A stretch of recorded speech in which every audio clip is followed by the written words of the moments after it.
Vikings move to 4-0 on the season. Packers move to 2-2. Jordan Love did make his return for the Packers. Finishes with 4 touchdowns, 3 picks in this one. Sam Darnold, another good stat line. We'll talk about that in a minute. But Vikings got up early. This felt like Georgia-Bama, Sam, as I mentioned last night. 28-0, the Vikings by the middle of the second quarter. Packers kept creeping back into it. Got within 2 at the end, but, onside kick, and this game was over. But 31-29, Vikings now 4-0. Yeah, every week there's a game I have that has significantly more notes than any other game, and this is it this week. Let's give it its due time. Well, so a lot of things early in this game. Like it was really 2 or 3 different games in one. Like Darnold got away with one early. Like he had a bad mistake in there, didn't get punished for it. Immediately, though, you saw the instant impact of Jordan Addison being back in the game. Touchdown right away. He had another one on a run as well where he sidestepped Keyshawn Nixon, made him look ridiculous. Walks in for a second touchdown. Like, remember, the Vikings have been doing this in the first couple of weeks without Jordan Addison, who should be their number 2 wide receiver. He looks so good. And they don't have T.J. Hawkinson yet. He's on his way back as well. Like, they are 4-0 now. They've been stomping people, at least for most of the games. And they haven't had 2 of their top 3 wide receivers, or 2 of their top 3 receivers. Yes, Justin Jefferson is there, who might be the best receiver in all of football and one of the best all time. But still, doing it without number 2 and number 3 in where you want to go with the football is quite impressive. Can I follow up on that first part there? Uh-huh. The Vikings are the fan base that probably have we've been having fun with a lot. Haven't had a lot of angst against a lot of fan bases. They're the fan base that wants the most credit so far. They're 4-0, Sam. They deserve quite a lot of credit. They deserve a ton of credit. They want Sam Darnold to get proper credit. But what you mentioned before, that first drive, there's a dropped interception on second down. Yep. Next play, loved the play design by the Vikings. Kevin O'Connell, they chipped both edge rushers. Beautiful pocket for Sam Darnold. Hit Jalen Naylor on a 31-yard touchdown. Just talking about like early in the game to get up 28-0. The turnovers that the Vikings forced. The turnover that the Packers didn't get. I mean, that was a big part of it. Darnold did get away with that pass, had a later red zone interception in there. The strip sack, you could say, was that on him? You got to see the cornerback, know that he's blitzing, get rid of the ball quicker. There were a couple bad plays in there. I also thought Darnold made some great plays in this game well. But you just, like, to get up 28-0, they needed a few things to go their way. Sure. So, if you look at the box score numbers, you're like, it was another really good game from Darnold, right? What are we, 20 for 28, 275 yards, 3 touchdowns, 1 interception, which ends up with a passer rating of like 125 or something, right?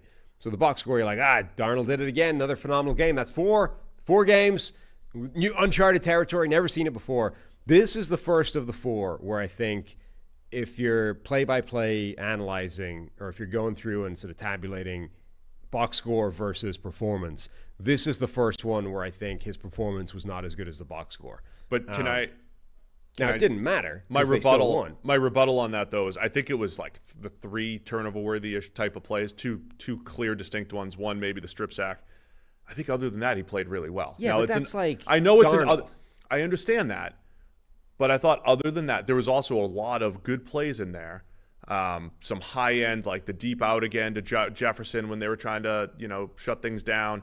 Also, the Vikings' pass protection was fantastic. It was pristine. They deserve a ton of credit as well. So, again, I wouldn't – it's not like a trash Darnold game, but, they just got away with a couple things. Or, a red zone interception that allowed the Packers back into the game. Right.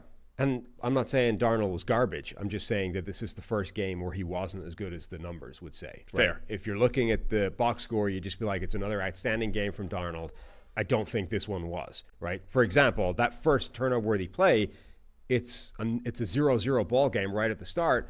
Darnold rolls out to the left, just doesn't see the defender sitting there on the sideline, tries to find a receiver coming the same way as he is, throws the ball. It's right in the hands of the linebacker. If he catches that, the Packers have the ball to start the game. Maybe they go up first and it's a totally different game, right? Instead, guy drops it, the Vikings score, and nobody remembers it because it didn't happen. It was early in the game, and 78,000 different things happened after that play in this game. So I just think this was the first game where Darnold's performance wasn't as good as his numbers would say it is. Elsewhere in the game, the other quarterback, Jordan Love, comes back. His knee did not look good early in the game. He's like hobbling around. He's not looking as smooth as we expected him to. Didn't seem like he could really step into those throws and drive off that knee. I actually was wondering, given how the game was going early, if they should have made a switch and like taken him out and put in when they're down Malik that Willis. much. Yeah. To just keep him healthy. Right? Yeah, just like this game's going away, it's ugly. They're getting absolutely whooped. Like Darnold had 2 touchdowns in the first quarter. That's 2 or more in every game so far this season. Kamir Grugier-Hill again with interception. That dude's been on fire the last couple of weeks. Vikings linebacker. Dude, just Mr. First Quarter interception guy. Yeah, like things were just going terribly. Like Dontavian Wicks had a really bad drop on 3rd and 13. Wicks had a few bad plays in this game. 2 different Green Bay receivers made a mess of a pass for the Jordan Love interception. And at that point in my notes, I'm like, this is an absolute paddling. Like this game's out of control already. Paddling. It's done, right? And then the whole thing hinges on the muff punt, the week of the muff punt.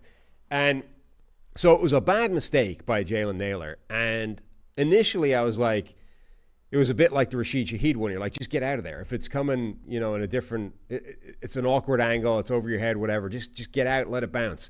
Having said that, he was actually quite a way out. What I hadn't factored in last night in my sort of instant reactions to this is what an absolute howitzer of a punt it was from Ireland's own Daniel Whelan, of course. Of course. This thing traveled like 65 yards in the air. So one of the reasons why Naylor is trying to field it at an awkward angle, like over his head, backing up, is that he'd already backed up like 15 yards to field this thing. As the chat reminded us last night, too, the backup punt returner. Yes. For Brandon Powell. Which I don't know was a huge factor here, but I think that the absolute like weapon of a leg that this punt was kicked by was a real factor. I mean, this thing genuinely traveled more than 60 yards in the air. And the punt returner is backing up a distance, and even right at the end realizes he hasn't backed up quite far enough, tries to field it with his hands right over his head, and just can't make the play. Yeah, this game was wild. In the Packers' comeback attempts, Tucker Kraft had a beautiful touchdown. Dontavian Wicks, again, that touchdown to make it 31-29 over the middle of the field. I mean, Brian Flores' defense caused all that havoc early on, but there were also some holes in that defense as well. Wicks' first touchdown, he was wide open, complete miscommunication by Vikings DBs. I'm not saying it's over for the, Vikings D and Flores. When you're in this, when you're up 28-0, you have those games where it's not like garbage time, like you're not changing your play calling, but the offense is trying to create chunk plays more and more, and so sometimes you give up some bigger plays, and I think you saw that from Minnesota's defense in this one. It is dangerous sometimes. It sounds ridiculous, but it is dangerous when you get up big early, because the whole game changes where the offense on the opposition now is only interested in aggressive, deep shot plays, right? And those are obviously the most dangerous high leverage plays for a defense. So your approach tends to be to kind of soften up and just let's, not get beat by a bomb, which can lead to you just getting repeatedly gashed by not even paper cuts, but like the next level up, right? Like death by 1,000 small, awkward, annoying stab wounds, right? It's not a paper cut. It's more significant than that, but neither is it a death blow every time, right? Like you're just death by 1,000 slightly irritating, but quite damaging stab wounds. And that's what was happening in this game. Like, very early on. I mean, before the punt return thing, like the Packers are slinging it to the end zone on 4th and 10, right? Those types of plays. And that's like in the first half. And this is the entire second half is that. It can go both ways, right? It could remain a blowout if a few of those high leverage plays go the defense's way. And in particular, if the team that's trying to come back is just not very good, those aren't going to work. But when the team that's trying to come back is led by a very good offensive mind with a very good talented quarterback and has quite a lot of receiving weaponry, when they are playing 35 minutes in that type of mode, they're going to make a lot of plays. Where I want to give Minnesota a ton of credit. Green Bay is down 14. Tucker Kraft touchdown, which is a beauty. to get within 8. They go for 2 to get within 6, right? That classic, you're down 14, you score a touchdown, you actually want to go for 2 to get within 6. If you don't get it, you're still down 8, you're going to go for 2 again. But you get within 6. I mean, that's when it starts to get a little scary if you're a Vikings fan.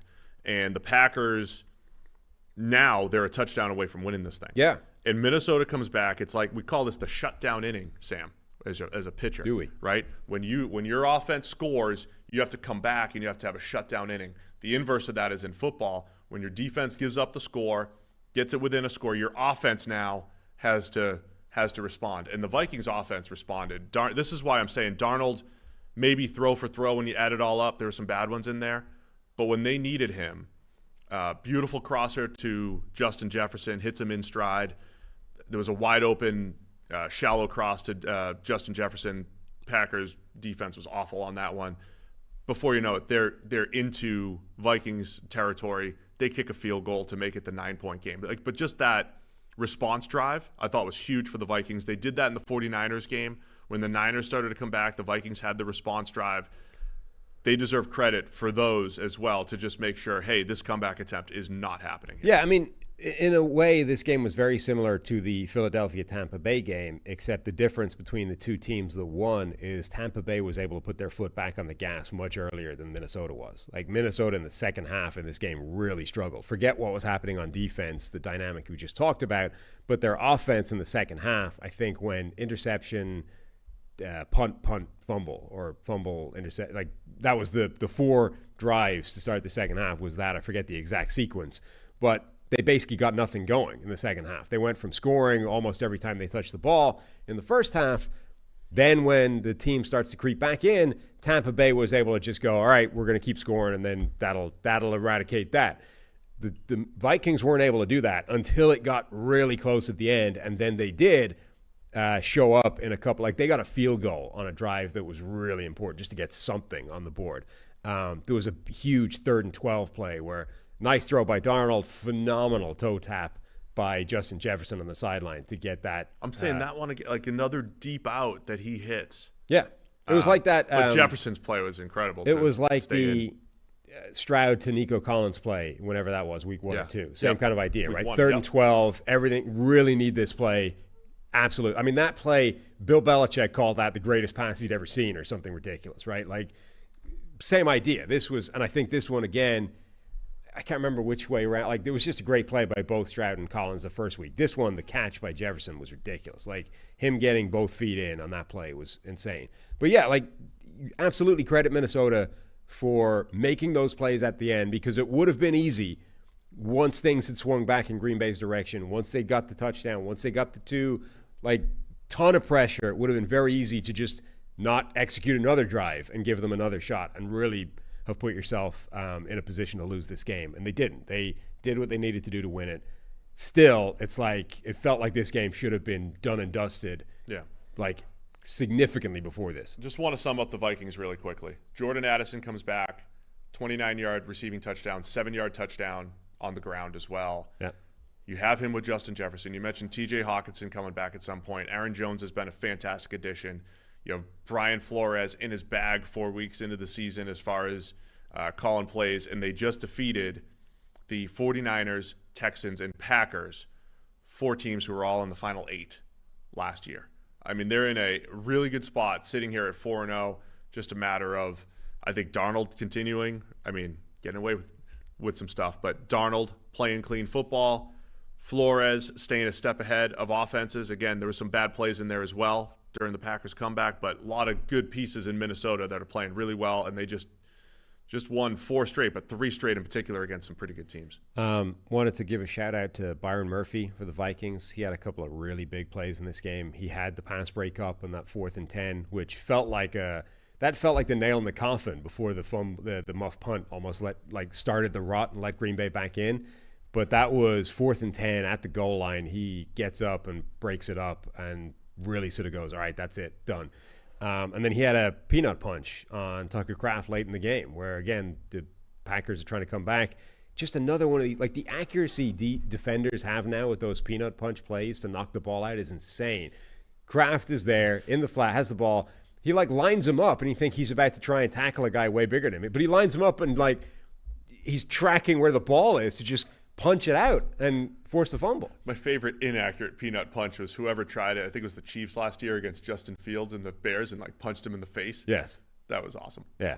Sometimes you miss the peanut punch and you punch a guy in the face. The other thing that was funny about this game and illustrates why there are just so many notes in it is you're still going, huh? Well, this game didn't go to overtime and was still going when the 4:25 p.m. games kicked off. It's always like, one game. Sometimes there's an overlap, with the 4:05s, but 20 minutes later it's wrapped up and we're good. This game was still going despite no overtime deep into the 4 p.m. window. As a YouTube TV user, it's really difficult because I need my 4 o'clock multi-view to start, but it doesn't include the 1 o'clock games. It's just a lot of maneuvering there. There's a lot of maneuvering. You can't just ignore it.